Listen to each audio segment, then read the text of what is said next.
Hey everyone, I was kicking around the garden today and I just thought it'd be fun to do a garden tour, and we'll start off right in the front of the house. This beautiful azalea. It's been here since I moved in and I just love it, so follow me and see what we can see. Cara is one of my favorite shrubs.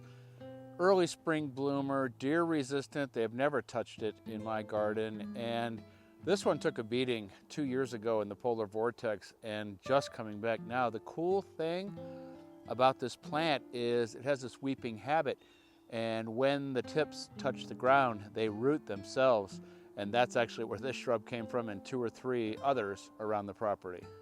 I actually moved this azalea years ago from the front of the house. It was in a terrible spot, but somehow I made it work, and it loves it out here close to the vegetable garden, and right next door there's a white one and should be in full bloom here in just a few days, and I can't wait. Well, unfortunately, these are some of the last daffodils left. This is Sir Winston Churchill, one of my favorites. It's a late bloomer, a long bloomer, and fragrance is just remarkable. Always sad to see the end of the daffodil season, that's for sure. Japanese painted ferns are so easy to grow. They don't need as much water as you would think. In fact, I've never watered these. They're tough, like the shade, and they're just coming into their own as far as that beautiful color. French salad mix in a container out in the vegetable garden, and it is a disaster. But I'm working on it, Oh, check this out. This is a pop-up garden. You're gonna love this. That's flashy troutback lettuce along with some violas, and I love this garden because everything just hangs off the side like this. In the winter, I take these inside. It is cool. And great place for vegetables, cool loving vegetables like these onions and the lettuce. And it's nice that it's up at this level, although the rabbits can't get to it, but guess who got in the garden?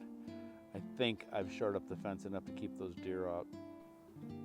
This is the Shirley Tulip, and it starts kind of a creamy white with just purple fringes along the edge.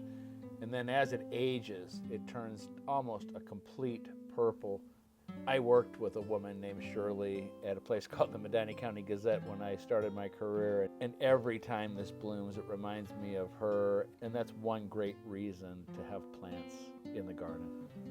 Buttercrunch lettuce in a root pouch. Root pouches are really cool. They're fabric pots made out of recycled water bottles. I love them. You can move them around easy. They're light. And look at this buttercrunch lettuce. It's going to town. Again, away from the rabbits. They shouldn't be able to get in here, but neither should the deer. My favorite thing, garlic, garlic, garlic, garlic. Yes!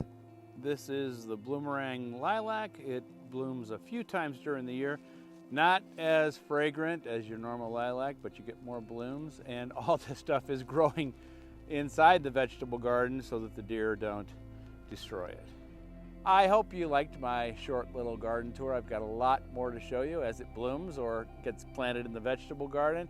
Do me a favor though, like, comment, or subscribe. I'm trying to build the channel and I sure would appreciate it. We will see you next time.